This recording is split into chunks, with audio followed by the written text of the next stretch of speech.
یا کسی قسم کی کوئی سیاسی چال چلنے کی ضرورت ہے جب حکومت اپنے لیے سب کچھ کر رہی ہو؟ میں چاہوں گا اس کا ذرا جواب دیجیے. جی. بسم اللہ الرحمن الرحیم. یہ پٹرول کی قیمت میں اضافہ یا باقی کموڈیٹی ڈیلی جو ہمارے استعمال میں ہوتی ہے ان کی جو قیمتوں میں اضافہ ہو گیا، جس کو عام عوام مہنگائی کہتی ہے، یہ ہمیشہ سے ہی چلتی آ رہی ہے مہنگائی. روز اول سے جب سے معیشت کا جو نظام ہے وہ ان لوگوں کے ہاتھوں میں گیا ہے جو معیشت کو چلا رہے ہیں. جی. تو آپ اگر سالوں پیچھے جاتے جائیں تو ہر چیز آج کے دور میں جتنے کی اور جس کنٹری میں اور جو بھی چیز جتنے کی آج مل رہی ہے، اگر 2 سال 4 سال 10 سال اس طرح پیچھے جاتے جائیں تو یہ اس کم قیمت پہ مل رہی تھی. تو یہ ساری چیزیں آپس میں انٹر لنکڈ ہوتی ہیں، اور یہ انفلیشن جو ہوتی ہے وہ ہر جگہ پہ ہوتی ہے.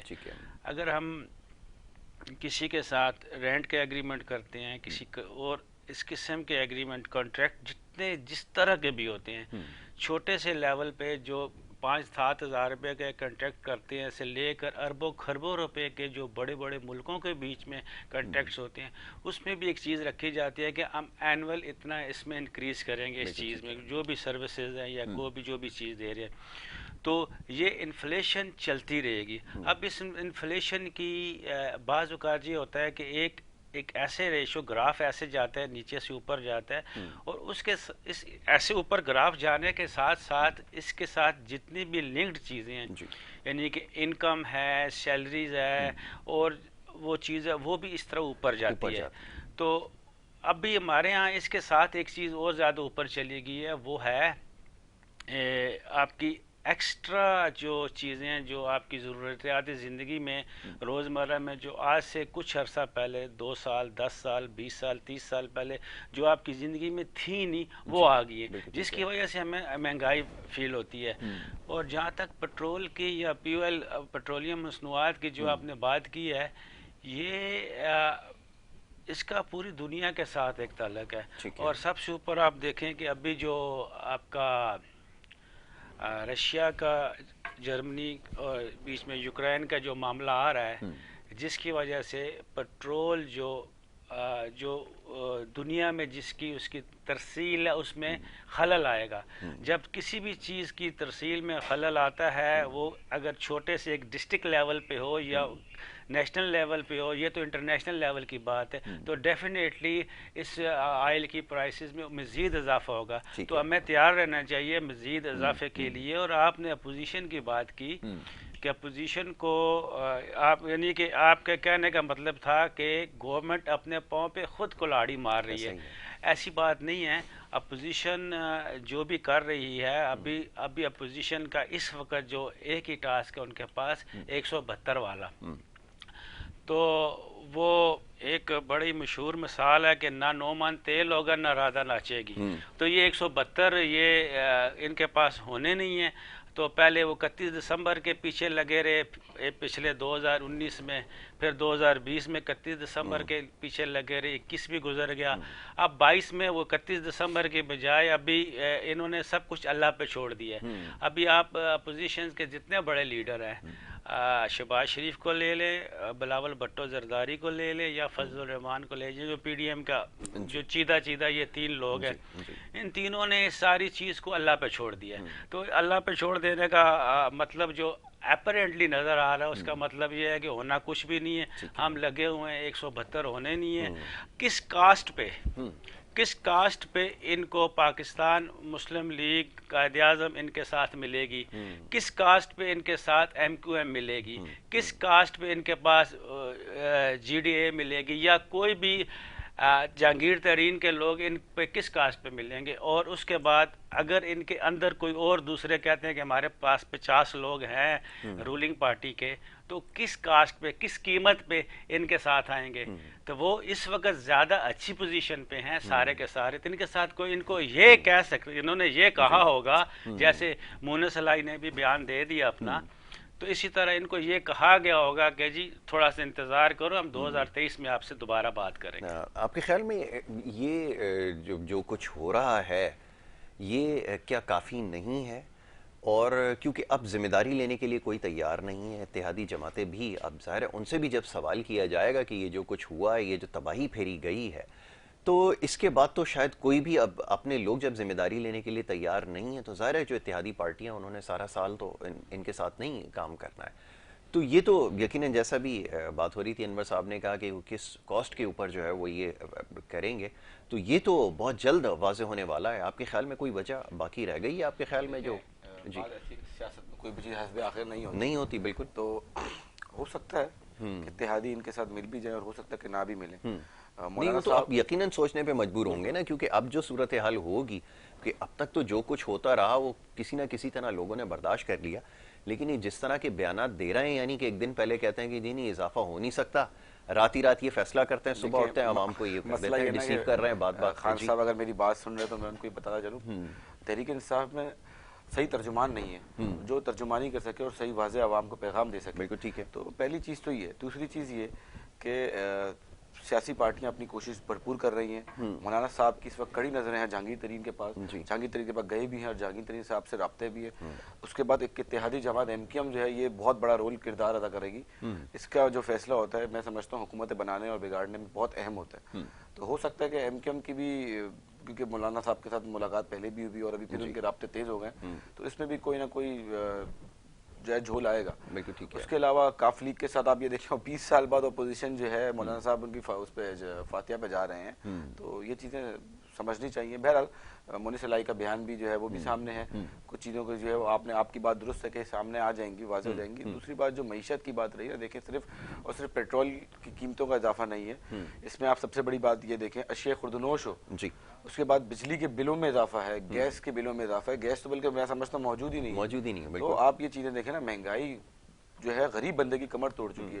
غریب بندے کو تو میں سمجھتا ہوں اس کو آپ کی خارجہ پالیسی میں مطلب نہیں ہے. وہ یہ دیکھے گا کہ ہماری جو بنیادی ضروریات ہیں، جو بنیادی سہولتیں ہماری بجلی، گیس، صحت، تعلیم، یہ ہمیں نہیں مل رہی، تو وہ تو اس چیزوں کو پہلے ترجیح دے گا اور اسی چیز کے اوپر ووٹنگ کا فیصلہ ہوتا ہے. دوسری چیز یہ جو سرکاری کمپنی ہے ان کا بہت زیادہ خسارہ ہو چکا ہے، 5 ارب سے زیادہ خسارہ ہو چکا ہے. اور IMF نے مطالبہ کیا ہے قومی اسمبلی کے اندر قائمہ کمیٹی خارجہ جو ہے گورنمنٹ کی جو ہے آپریشنل بلنگ جو ہے اس کے اوپر جو ہے غور کرے. اس کو اندر سرکاری کمپنیاں جو ہیں وہ خود مختار ہو جائیں گی، حکومت کے ساتھ جو ہے ان کی جو باڈی جو ہے وہ ان کے ساتھ مشاورت کر سکتی ہے. تو یہ بھی ایک مطلب آپ دیکھیں IMF جو امپلیمنٹ کروا رہی ہے ہمارے بلوں کے اوپر، تو اس چیزوں کو بھی غور کرنا پڑے گا. معیشت کو سنبھالنا بہت ضروری ہے، حکومت کا کام ہے کہ معیشت کو سنبھالیں. اگر یہ معیشت کو نہیں سنبھال سکیں گے تو میں سمجھتا ہوں ان کی حکومت 2023 میں نہیں بنے گی. تو چلا سوال یہ ہے نا کہ اب سنبھالنے کا وقت تو بہت پہلے گزر چکا تھا، سنبھالنے کا موقع تو اس وقت ملا تھا جب آپ اقتدار میں آئے تھے. یہاں تو ڈیمیج ہوتے ہوتے ہوتے ہوتے اس نہج تک پہنچا دیا کہ اب یہ ڈیمیجز کی ریکوری کرنا آنے والی حکومت کے لیے انتہائی مشکل ہوگا. اگر یہ خدا نہ کرے خود جیسے کہہ رہے ہیں کہ ہم آ جاتے ہیں، تو یہ ان کے لیے اپنے لیے بہت بڑی مصیبت ہوگی، کیونکہ مزید 5 سال لگیں گے اس کی ریکوری کے لیے ان کے مطابق. ویسے تو اس میں 20-25 سال لگ جائیں گے کیونکہ بہت پیچھے آپ چلے گئے. میں ٹیکنیکلی آپ کو چیزیں بتاؤں گا، بہت زیادہ نقصانات ہوگا، اس کا اندازہ آپ کو نہیں ہے. آنے والے وقت میں آپ کو ہوگا جو انٹرسٹ پیمنٹ آپ کو کرنی پڑے گی، مزید لائبلٹیز آپ نے اون کی ہیں، اور یہ جو ڈالر روپی پیرٹی کی وجہ سے جو آپ کو ڈیمیجز ہوئے، یہ اس کے کانسیکوینسز آگے پتہ چلیں گے، کیونکہ وہ تو ایڈریس کرنے کے لیے تیار نہیں. 2 چیزیں ہیں. ایک تو کہ ہم کہہ سکتے ہیں کہ کووڈ کی وجہ سے جو ہے صورتحال بہت بگڑی ہے، یہ پوری دنیا میں بگڑی ہے. مگر دوسری چیز یہ ہے کہ دوسرے ممالک جو ترقی یافتہ ملک ہیں انہیں سنبھالا بھی ہے. تو ہمارے یہاں پالیسی تھی نہیں، ہمارے یہاں پالیسی میکنگ تھی نہیں. خان صاحب خود لگے ہوئے تھے، لیکن بات یہ ان کی جو کابینہ تھی، ان کا کام تھا جو وزیر، ان کے پاس ایک پورا اسٹرکچر موجود تھا. جیسے ابھی انور صاحب نے کہا کہ آپ اگر انفلیشن بڑھ رہی ہے، یا تو حال ہی ہے کہ جب سوال کیا جاتا ہے نا کہ مہنگائی آپ کے یہاں کیوں ہو رہی ہے، تو جواب یہ ملتا ہے کہ جی ترکی میں بھی ہو رہی ہے، کینیڈا میں بھی ہو رہی ہے. بالکل آپ کے نقصانات ہو رہے ہیں جناب، کینیڈا میں بھی ہو رہے ہیں، امریکہ میں بھی ہو رہا ہے. مطلب جب اس طرح کی جسٹیفیکیشن دیں گے تو آپ ذہنی سطح کا اندازہ لگائیں کہ کہاں کھڑے ہیں کہ یہ اس طرح کے بیانات دے رہے ہیں. مطلب اگر کسی بچے سے سوال کیا جائے کہ آپ اپنی جماعت میں فیل کیوں ہو گئے، وہ کہتا ہے میرے برابر میں بیٹھا ہے وہ بھی فیل ہو گیا. تو جواب یہ دیے جا رہے ہیں. تو آپ اس سے سوچیں کہ اب یہ تو آسان سوال میں پوچھ رہا ہوں، میں مشکل سوال اگر آپ کے سامنے رکھوں گا، یا مثال کے طور پہ آپ کے تیل کے یہاں جو کنزمپشن ہے، کون سی آپ پروڈکٹ استعمال کر رہے ہیں، پہلے اس کے بارے میں ذرا بتا دیجئے. آپ نے کس سے جو اگریمنٹ کیا ہے جس سے آپ تیل لے کر آئیں، اس کا نام بتا دیجئے. کیا وہاں پر پرائسز امپیکٹ آیا ہے؟ کیا وہاں پر انوینٹری گینز اس طرح سے چارج ہوئے، ٹرانسلیٹ ہوئے یہاں پر؟ یہ ساری چیزوں کا جواب ہے نہیں، نہ بتا سکتے ہیں. مقصد وہی ہے نا کہ ترجمان ان کے پاس کوئی بہتر موجود ہی نہیں ہے. دوسری چیز یہ، اگر ہم بنیادی چیزوں پہ جائیں تو آپ یہ دیکھیں ہمارے پاس اس وقت ہماری امپورٹ کہاں پہنچ چکی ہے اور ایکسپورٹ ہماری کدھر ہے. ہم لوگ مطلب ساری چیزیں تو باہر سے منگوا رہے ہیں. ہماری ایکسپورٹ کی جو آپ دیکھیں گے ایکسپورٹرز کو عمران خان صاحب نے بڑا ریلیف دیا، لیکن اس کے باوجود وہ ایک چھوٹا سا سیگمنٹ ہے اس کو وہ دیا، وہ بھی میں آگے چل کے آپ کو بتا دوں گا. لیکن مقصد کہنے کا یہ ہے اس کے بعد بھی ہماری صورتحال کہاں موجود ہے. ہم یہ دیکھیں اگر میں آٹو موبائل انڈسٹری کی بات ہی کر لوں تو آپ یقین کریں ہمارے پاس ابھی تک کوئی پلانٹ ہی نہیں یہاں لگا ہوا، ساری چیزیں باہر سے منگا کے اسمبل کر رہے ہیں. تو مقصد یہ ہم لوگ خود کہاں کھڑے ہیں، ہم لوگوں نے انڈسٹریز لگانی پڑیں گی اور جو ہے انڈسٹریلسٹ کو ہم لوگوں نے تھوڑا سا فیور دینا پڑے گا. اتنے معاملات خراب ہوتے جا رہے ہیں، اتنے معاملات خراب ہیں، آپ کی بات درست ہے کہ یہ چیزیں کولیپس کر جائیں گی اور میں نہیں سمجھتا کہ پھر اس کو ہم سنبھال پائیں گے، نہ اگلی حکومتیں سنبھال پائیں گی. اس چیز کے اوپر میں ویسے سوری میں آپ کی بات بار بار اس لیے کاٹ رہا ہوں کیونکہ یہاں یہ بڑی سیریس چیز ہے. آپ نے کہا کولیپس کر جائیں، کولیپس کریں گی نہیں، کولیپس آلریڈی کر چکی ہیں. ایسا ہی ہے. اب تو یہ صرف اس لیے رہ گئے کہ وہ جو ڈیٹ ری پیمنٹ ہے، وہ جو اسکیجول ان کی پیمنٹس ہیں، صرف ان کو ادا کرنا ہے. اس کے علاوہ ایڈمنسٹریٹو لیول پہ، مینجمنٹ لیول پہ ڈیزاسٹر آلریڈی آ چکا ہے، وہ تباہی پھیر چکے ہیں. بالکل ایسا ہی ہے. ایسا ہی ہے. اور دوسرا یہ کہ جو ہے گرے لسٹ کے اندر جو ان کا نام آیا ہوا، مجھے خدشہ یہ کہ آگے اور اس سے بدتر نہ چلے جائے، ایکسٹینشنز نہ لگ جائیں، پابندیاں نہ لگ جائیں. ہماری تقریباً سرکاری جو کمپنیز ہیں ان کے اوپر نہ یہ بات کریں کہ ہمیں وہ چاہیے، کمپنیز کو پرائیویٹائز کرنے کی بات ہو جائے. بہت ساری چیزیں ہیں، آپ کی بات بالکل درست ہے. اس کو تھوڑا سا بہت سنگین نوعیت پہ دیکھنا پڑے گا. مطلب میں سمجھتا ہوں سب سے پہلی ترجیح اسی کو دینی پڑے گی. اگر آپ کی معیشت صحیح نہیں تو ہم سمجھتے ہیں ہماری نہ دفاعی صلاحیت آگے جا سکتی ہے، نہ ہمارے دوسرے معاملات آگے جا سکتے ہیں، نہ ہم لوگ پھر جو دوسری ایکٹیویٹیز ہیں یا ہماری جو لوکل گورنمنٹ کی بات آ جائے، اگر ہماری سندھ گورنمنٹ کی بات آ جائے، دوسرے جو صوبائی گورنمنٹ ہے، اس کو ہم نہیں چلا سکتے. سیکنڈری ایشوز ہے نا، بات یہ پرائمری ایشوز کو اگر ایڈریس نہیں کر سکیں گے تو سیکنڈری پہ جا نہیں سکیں گے. ایشوز کو ایڈریس نہیں کر سکیں گے جب تک آپ کے پاس کوئی پلاننگ پالیسی نہیں ہوگی، فاؤنڈیشن آپ بنا نہیں سکیں. یہ سیکنڈری چیز ہے. اگر آپ کوئی اسٹرکچر بنا بھی دیں گے تو فنڈز کی شارٹیجز کی وجہ سے وہ اسی طرح ڈسفنکشنل رہیں گی جیسے پہلے تھیں. چاہے آپ کوئی بھی نظام لے کر آ جائیں، کوئی آپ پریزیڈنشل سسٹم لے کر آ جائیں یا کوئی بھی سسٹم لے جائیں، جب آپ کا بیسک اسٹرکچر خراب ہو ساری چیزیں آپ کو ڈیلیور نہیں کر سکیں گے. انور صاحب فرمائیے اب آپ کیا اس کے اوپر کہنا چاہیں گے مزید، کیونکہ جو کچھ ہو رہا ہے یہ عوام کے سامنے ہے. ایکچولی یہ جو اس وقت پریزنٹ گورنمنٹ ہے نا، اس کے دو طرح کے کام چل رہے ہیں. کچھ کام ایسے ہیں کہ یہ بہت اچھے ہیں اور کچھ کام ہیں جس کو ابھی آپ لوگوں نے ہائی لائٹ کیا ہے معیشت کا. تو اس کے لیے جو ان کی جو ٹیم ہے نا، اس ٹیم کی کارکردگی جن کی ناقص ہے وہ بھی آ کے نہیں بتا رہے کہ پرابلم کہاں پہ ہے، اور جن کی کارکردگی اچھی ہے وہ بھی آ کے عوام کو یہ نہیں بتا رہے کہ ہم کیا کر رہے ہیں. ان کی جو ترجمانی ہے، ان کا جو government sitting government federal government جو ہے، اس کی جو میڈیا سیل ہے وہ انتہائی ویک ہے. ان کے جتنے بھی لوگ ہیں وہ نفسا نفسی کا شکار ہوئے ہوئے ہیں، اپنی اپنی وزارت کا اپنے وہ بھاگ رہے ہیں. ایٹ اے ہول ایک کام کر رہے ہیں مگر اپنے کام کر رہے ہیں. جو نہیں کر رہے وہ واقعی نہیں کر رہے، جو کر رہے ہیں وہ بڑا ڈیڈیکیٹڈ کام ہو رہا ہے، مگر وہ بھی ٹیم بن کے نہیں کر رہے. ایک ٹیم ہوتی ہے کہ یہ پاکستان تحریک انصاف کی گورنمنٹ ہے، یہ ان کے لوگ ہیں، یہ کام کر رہے ہیں. یہ کام کیا ہو رہا ہے؟ کام کر رہا ہے مراد سعید، کام کر رہا ہے کوئی دوسرا امین گنڈا پور، یا کام کر رہا ہے کوئی وہ شوکت ترین، یا کوئی کام کر رہا ہے شاہ محمود قریشی. اس طرح سے تو ہے کام چل رہا، مگر as a whole as a team یہ کام نہیں کر رہے. اس وقت جو گورنمنٹ کے جو اچھے والے پروجیکٹس ہیں، کیونکہ اپوزیشن کا ہمیشہ کام ہوتا ہے، میڈیا میں بھی میں نے دیکھا ہے زیادہ تر یہی ہوتا ہے کہ وہ جو سٹنگ گورنمنٹ ہوتی ہے، بے شک وہ پچھلی گورنمنٹ جو گزر چکی ہیں ان کے اوپر تنقید ہوتی ہے، اور تجزیہ کار بھی جتنے آتے ہیں زیادہ تر وہ تنقید کرتے ہیں، اچھے کاموں کو کوئی اپریشیٹ نہیں کرتا. مثال کے طور پہ اسکول کی، جیسے ابھی آپ نے بچے کی بات کی کہ اس نے کہا جی وہ بھی فیل ہو گیا، میں بھی فیل ہوں. اسکول میں بھی دیکھیں بچے نے سب نے اچھا کام کیا، ان کو نمبر ملتے رہے، بات ختم ہوگی، ٹیچر چلے گی. کوئی ایک ہوگا جس کے 10 میں سے 0 آئیں گے تو اس کو کھڑا کر کے ڈانٹیں گی. تو وہی بات ہے کہ اچھے کاموں کو اپریشیٹ نہیں کیا جا رہا، اور اچھے کام عوام تک پہنچ نہیں رہے گے کون کون سے صحیح کام چاہ رہے ہیں. جہاں تک معیشت کی بات یہ چل رہی ہے اور IMF کی بات چل رہی ہے، تو آپ دیکھیں ایک کوئی شخص کسی کو ملازم رکھتا ہے نا 19,000، اس سے کم کہنا نہیں چاہیے، یہ بھی ایک جرم ہے، 19,000 20,000 کی جو سیلری کم از کم 10,000 میں لوگ یہاں کام کر رہے ہیں، گورنمنٹ نے جو رکھی ہوئی ہے سیلری، تو اس 20,000 اگر میں کوئی کسی کو ملازم رکھتا ہے نا، تو جو مالک ہوتا ہے نا پھر وہ آل اینڈ آل ہوتا ہے، کوئی وہ غلط کام کرتا ہے تو اسے کہتا ہے کل سے نہیں آنا بھائی۔ تو اسی طرح IMF سے جب آپ قرضہ لیں گے تو آپ تو ان کے بالکل غلام اور نوکر ہو گے نا۔ اب IMF کو اپنا قرضہ جب واپس لینا ہے تو IMF کا کام ہے کہ وہ آپ کو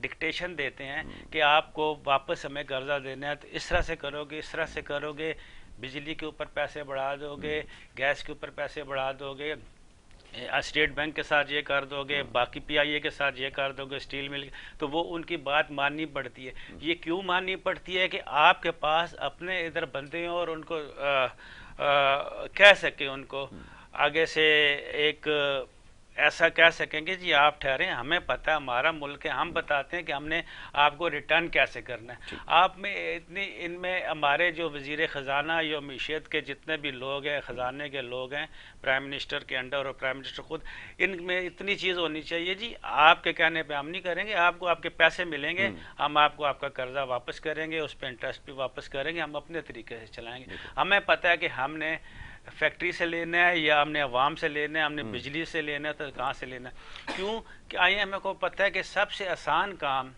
پاکستانی عوام سے یا کسی اور دنیا کے بھی نیشن ہو، سب سے آسان کام یہ ہوتا ہے کہ جو آپ کے یوٹیلیٹیز کے بل ہوتے ہیں اس پہ آپ کو لگ جائے نا پیسہ، تو آپ کو پتہ ہے کہ آپ کی بجلی کٹ جائے گی، آپ کی گیس کٹ جائے گی، آپ کا پانی کٹ جائے گا، تو آپ وہ والے بل ادا کرتے ہیں، تو اسی لیے وہاں پہ پیسے یہ لگائے جاتے ہیں۔ ٹی وی کی فیس کوئی نہیں دیتا تھا، یعنی کہ 1% 2% ٹی وی کی فیس آتی تھی، اب انہوں نے مسجد کے بلوں میں بھی ٹی وی کی فیس لگا کے بھیجنی شروع کر دی 35 روپے، تو وہ اب آپ کا PTV چل رہا ہے اس ٹی وی کی 35 روپے کے اوپر، تو لہٰذا لب و لباب اس کا یہ ہے کہ موجودہ گورنمنٹ کی جو معیشت کی ٹیم ہے وہ ابھی دیکھیں آپ شوکت ترین صاحب کا جواب صحافی کو، یعنی کہ ایک اکتایا ہوا بندہ، تھکا ہوا بندہ، یار مجھے تو لگتا ہے ان کی جیب میں استعفیٰ پڑا ہوا ہے کہ کسی وقت بھی کسی صحافی کے ہاتھ میں انہوں نے اپنا استعفیٰ دے دینا ہے کہ یہ جیسے اس دن چلے جائیں گے بھائی، یہ انہوں نے جواب دیا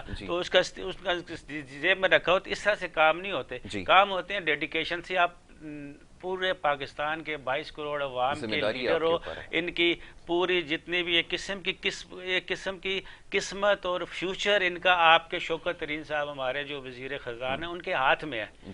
IMF ہو، ورلڈ بینک ہو، یا یہاں پہ آپ کا اسٹیل مل ہو، PIA ہو، اور جتنے بھی ادارے ہیں آپ کے، اسٹیٹ بینک ہے، یہ نیشن کی ایک امانت ہے، نیشن کی یہ مالک ہے، اس کی مالک قوم ہے، عوام ہے، تو اس کے آپ محافظ ہو، آپ اس کے محافظ ہو، چوکیدار ہو، اس کو آپ نے دیکھنا۔ آپ اتنے اکتایا ہوا جواب دے رہے ہیں اس کو آپ ہنس کے بھی جواب دے سکتے سے بچہ دیکھ لیں گے، ہو جائے گا، صحیح ہو جائے گا، بے شک سچ بولیں جھوٹ بولیں، ایک طریقہ تو ہوتا ہے نا۔ آپ اس طرح سے لوگوں کو تاثر یہ پڑا ہے کہ ان کے جیب میں اس وقت استعفیٰ پڑا ہو، جب جس شخص کے جیب میں استعفیٰ پڑا ہو اور اس طرح سے ہو تو اس نے آئندہ کے لیے کام کیا کرنا ہے؟ ہڈاکزم ہو گیا نا، ہڈاک پہ کبھی کام نہیں ہوتا، اور جس پتہ ہو جس کو کہ کل میں ریٹائر ہونے والا ہوں، کام نہیں کرتا۔ ویسے تو ہر چیز کے اوپر ہڈاک ہی لگا ہوا ہے، میں اب اس پہ وہ کر سکتا ہوں، لیکن یہ کہ اسی طرح معاملات چل رہے ہیں جیسے انور صاحب نے ابھی جواب دیا ہے۔ بہرحال کچھ اور دیگر معاملات ہیں اس کے اوپر گفتگو کرنی ہے، ایک بریک کے لیے کہا جا رہا ہے، ایک چھوٹی سی بریک لے لیتے ہیں، بریک کے بعد واپس آتے ہیں، گفتگو جاری رکھیں گے۔ آپ دیکھتے رہیے پروگرام گڈ مارننگ کراچی۔